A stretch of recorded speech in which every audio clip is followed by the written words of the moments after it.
And what of your relation to Jewish culture, your own Jewish identity, do you consider most important to transmit to, to future generations? I know your children are quite young still, but, to them as they grow older, or to your students?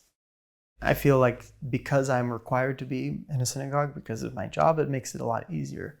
The diversity of choices in Vienna is extremely limited, basically. There are Orthodox synagogues, 15 of them or 16 of them, mostly very small. The one that I work at is the most liberal of those, and it's still an Orthodox synagogue. Women aren't allowed to sing in the choir.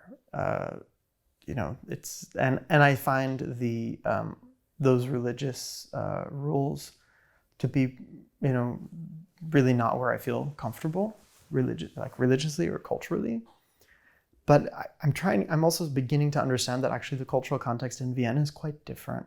Like the people who go to that synagogue, to the Stadttempel, most of them are not religious. Most of them are really not religious. And they go there because it is the most liberal synagogue that looks religious. Like there's something about the way that it looks, and also simply that there's not really a tradition of Reform Judaism in Vienna like there is in Berlin. Vienna never really had a Reform. It didn't have in the 19th century a Reform movement like Berlin did. I think in the 20th century it certainly did, but it didn't survive. So there is one one liberal synagogue in Vienna, but I've also been there, and aesthetically it doesn't do anything for me, because aesthetically, like if I'm going to synagogue, I want to have a good cantor, and if I can have a good cantor and a good choir, great. Or even not a good choir, great,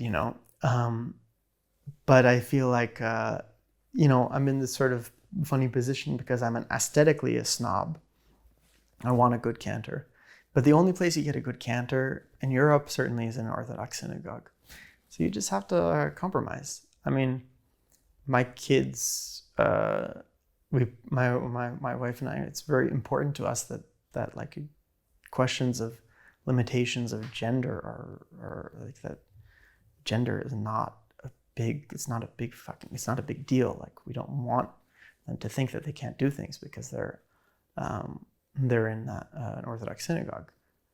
So I think that's going to become some kind of an issue, definitely, as my kids get older and they start to observe, like, why is it that you are here and our mother is there? That's pretty strange. And I think there's a degree of tension that you can live in when you're part of a culture and you sort of agree that this is the space where we behave in this way. And we don't believe that men and women are unequal, but in this space, men and women are unequal. For me, that's very difficult. My mother is a Reform rabbi. I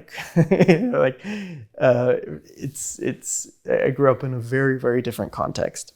And I think that will be a source of tension, particularly as my kids get older and start to sort of assert themselves. And I hope that they are able to speak about that.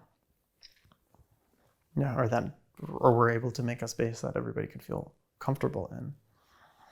But on the other hand, it's my job to be there, and it's like, it's funny to say, well, this is our synagogue.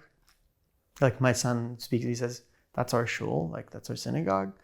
But I sort of feel like, yeah, it is, but yeah, I guess it's the best we can get in this town.